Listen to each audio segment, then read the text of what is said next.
Yo, what's up?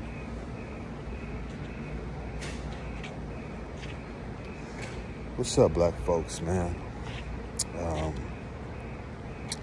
had to hit y'all with a late night tap in, man. Had to hit y'all with a late night tap in. You know, I don't like, if you look at some of my content, I know that you may look at my content,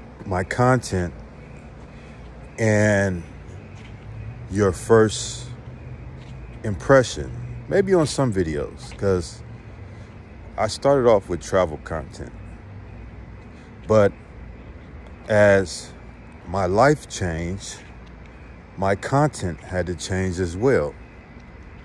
But I started off with travel content, and then I kind of just ventured off to just talking about life and things that's happening in life, and just basically social issues, political issues, economic issues, just, you know, things that interest me. So that's, you know, I don't, if that's gloom and doom, then I hate for it to be gloom and doom. I don't, you know, I don't want to be the type of individual that's just a forever pessimist, you know, and I don't like to be overly optimistic when it's no reason to be optimistic. But I consider myself the type of person. Sometimes, you know, they say you have two type of people. Some that see the glass as half empty, some that see the glass as half full. I see the glass as it is.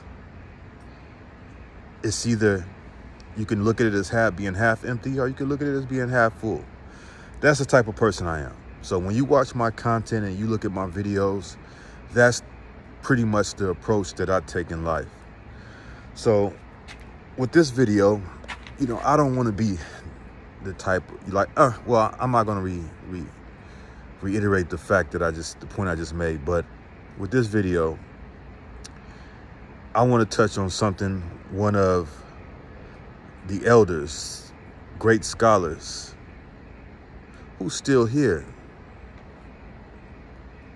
his prophetic prediction on the state of Black Americans, descendants of the enslaved, FBA, if you want to call yourself that, freedmen.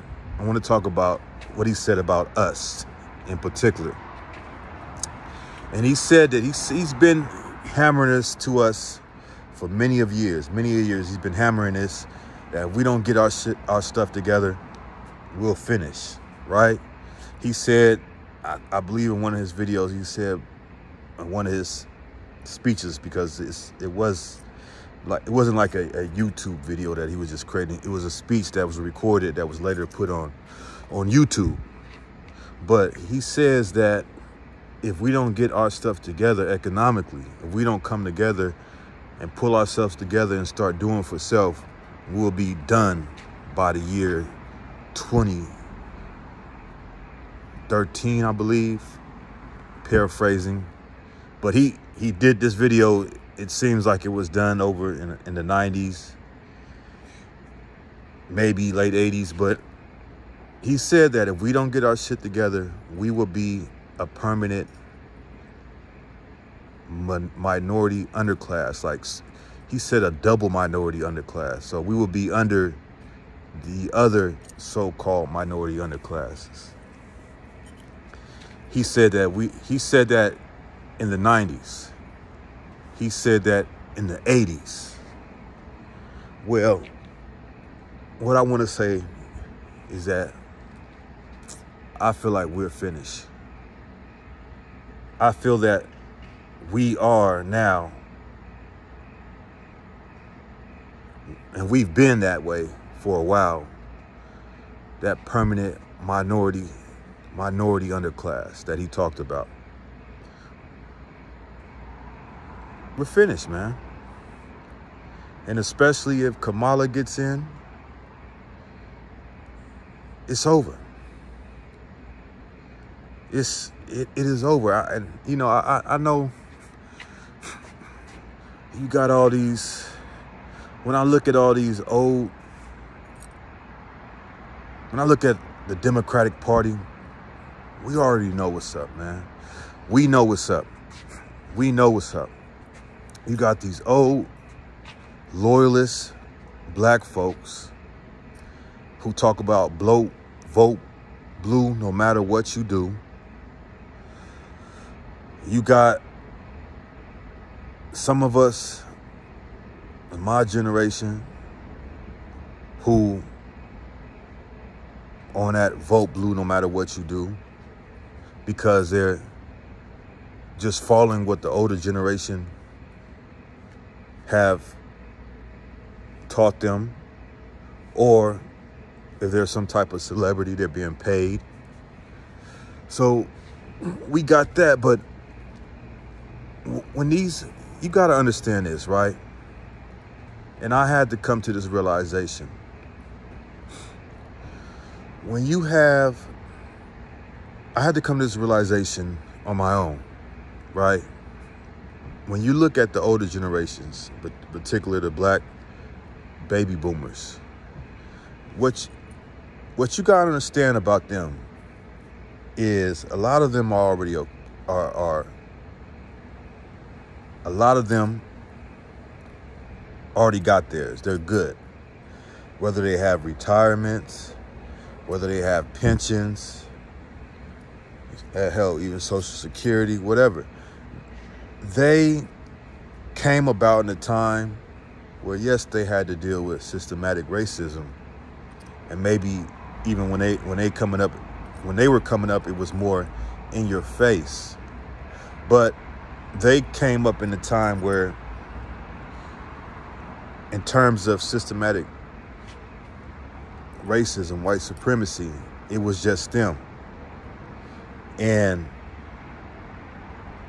the white folks, predominantly. Yes, other groups were starting to sprinkle in, but predominantly it was just them and the white folks. So what does that mean, right?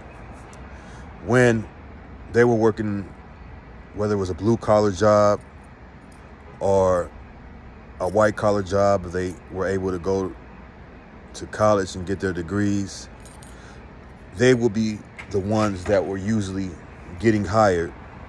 And basically, they were the ones that were given opportunities when they were trying to basically integrate the workforce. And even in the blue-collar work, right? With the unions and stuff like that. They were the ones that were given the opportunities when basically things opened up. But now the situation is now that what's happening now is that we are dealing with something different. We, the millennials, Gen Zs, we are dealing not only with this system of white supremacy, the systematic racism, we're dealing with that too, but now we're dealing with all these other hostile groups that have been allowed into this country to replace us. So they, like I said, in their time, they were just dealing with the whites directly. But now, in our time, we're not only dealing with the whites, but we're dealing with the Latinos. We're dealing with the Asians, the East Asians. We're dealing with, hey, I hate to say it, the brothers and sisters from the continent. We dealing with all that, right? So when I'm you know, because I'm paying attention to things, right? And I'm in industries where I can really see things. And I can look online and see other things, right? And when I'm looking at the workforce, and let's say it's white collar. In the white collar sector, the corporate world, corporate jobs, who are the predominant ones in those jobs? The predominant ones are the whites and the Asians. If you see a black person in that corporate world, 9 times out of 10, it's going to be a black female. And not only may it be a black female, but it's probably going to be a black female that is a foreign female. Now, she may have been raised here. She may even be born here. She may be a first, second generation. But this is what you're going to see. If you do see a person of darker melanated hue in the corporate world, you're going to see 9 times out of 10, a black female. And usually she's going to be either first generation, second generation, a foreign born black female. Outside of that, in that corporate world, what you're going to see is whites and Asians, whether East Asians, East Indians, or the Oriental Asians. That's what you're going to see predominating that corporate world. Go to the blue collar world. If you're on this side of on the western region, in the west, shit, man. Even on the East Coast, even in the South, what you're going to see in that blue collar world, but especially on the West, because I'm from the West, in this western region, in the western side of the United States, most of you're going to see is the people from the Latino community, right? I mean, I'm doing some work at the Union Pacific. That's a major railroad entity, and I'm on their yard, and I'm riding through their yard, and I did not see one black person working at that yard, Union Pacific. They may have one, but when I was there, and I doubled back twice, all within like 3 hour span. So I had to come there, bam, do what I need to do, go somewhere else, and then come back again, right? Each time was an hour back and forth, like each way.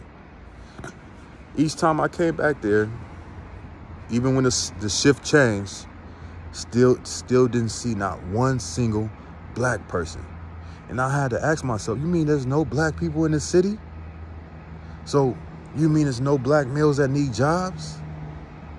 So I'm riding down the streets. All the banners, Latinos. I'm telling you, man, it's over for us. I mean, you may say, well, we good in the South. I've been in the South. I was in the South. I lived in the South for a year. I'm telling you, we are finished economically, man. It's like we hanging on by a string. We hanging on by a very thin string. And all these old Negroes telling us to still vote blue no matter who. F these Negroes. Why? Because these Negroes are good. These Negroes got their retirements. These Negroes got their pensions. These niggas damn near dead, right? They in their 60s and the 70s. They ain't got to worry about nothing. They ain't got to worry about nothing. So they can go ahead and tell you to vote blue no matter who. Speaking of it, let me walk to the other side because there's somebody in the background speaking Spanish. They could tell you to vote blue no matter who because they're already set. They're already good for the most part. And even if they're not good, they know their time is limited. They know, hey, I got more years behind me than I do in front of me. So they can say that, right? It's quite easy for them to say that when they're in that position. But what about us? I like to call that generation very selfish, man. They are a very, very selfish generation. Because, and I have encountered this in my own personal life with my uncles and my aunties, that they give you the information. See, they operate in the past. They operate in the past. So what they'll tell you is, okay, do this because it worked for me. But they don't take into consideration that when they were coming up, when they were young, things were different. The times were different. Now things are not the same as when they were young. Now we're dealing with a whole nother different beast. They didn't have to deal with that. So they give us this outdated, antiquated advice that doesn't work. And what is that advice? Vote blue no matter who, and go to school so you can get your good job. That shit is over, bro. That's over. There is no more good jobs, bro. This economy is done. This economy is finished. And then, you know, the Democratic Party, they dragging out these celebrities. How are you gonna take advice from a celebrity? Think about it. If you are a 9-to-5 Black American person living check to check, right, suffering out here because you are going through this shit, and I know it. I know you are. You are going through the shit trying to find a job, being the last one hired and the first one fired, having to, you know, whether it's on the blue collar level, on the white collar level, you dealing with this shit. These celebrities ain't dealing with this shit. They paid off, so they gonna tell you, and then they're getting paid by that party to put that message out, to try to influence your mind, to try to influence you through propaganda to do what they tell you to do. Vote blue and want to criticize you and put this woman in front of us who, from what I've been hearing and from what I've researched, and she being supposedly from my town where I was born and raised, you know, she supposedly being from Oakland, California, which I don't believe that's the case. But they put her out and tell us, oh, this is a black woman like y'all. She, you know, she black like your mother. She black like your sister. You know, so how you gonna, and they tell you to vote, but they don't tell you why. What reason should we vote for this woman when we see what the lack of what she hasn't done, being a vice president under Biden? Under the Democrats, and let's get this clear. I'm not a Republican. I'm not a Democrat. I'm a person that, regardless of what party, I want to know what party is going to benefit me in terms of policies, in terms of the way they're going to handle the economy, foreign policy. I'm more interested in that than a party. So a party doesn't matter to me, right? What policies does a party have? That's what's most important to me. So since they've been in office, my economic situation has not gotten any better. As a matter of fact, I feel like it's worsened, right? And this woman, who's supposedly from my city, supposedly she was talking about supporting minority businesses, and they show a picture. She's in a picture, and who's in the picture?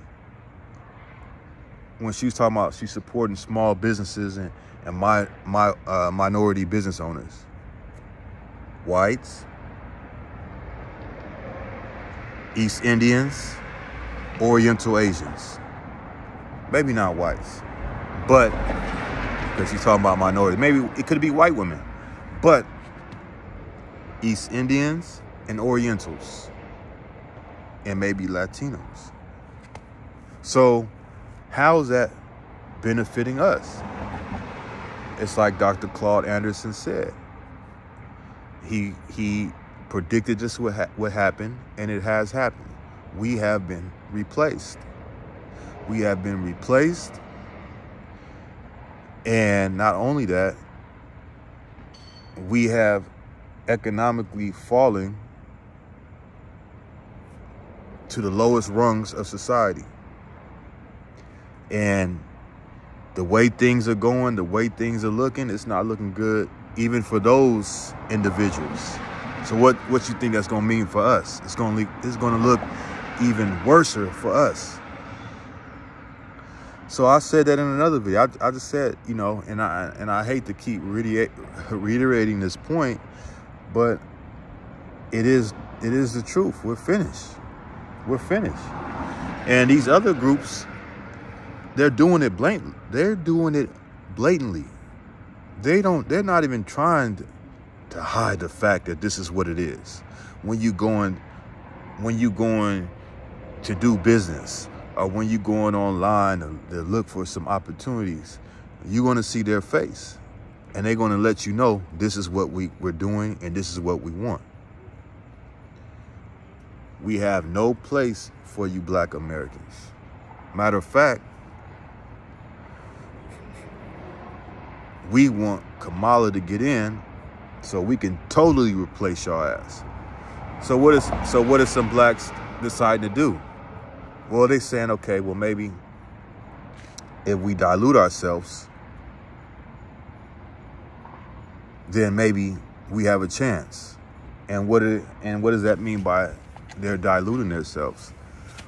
They're seeking interracial relationships so that they can create lighter babies that may have a better opportunity to be integrated into where this world is going and maybe be more accepted as opposed to a darker skinned Black American like myself of a darker hue. So that's what we're seeing going on. But that's, in my opinion, you know, in my opinion, I don't think that's going to work, because I think that they're still going to look out for their own, whether they're doing it directly or indirectly or subconsciously or consciously. This is what is happening. And it's, yeah, I just don't feel like it's any hope, man. I feel like Dr. Claude Anderson said, we finished, man. We finished. We just holding on by a string.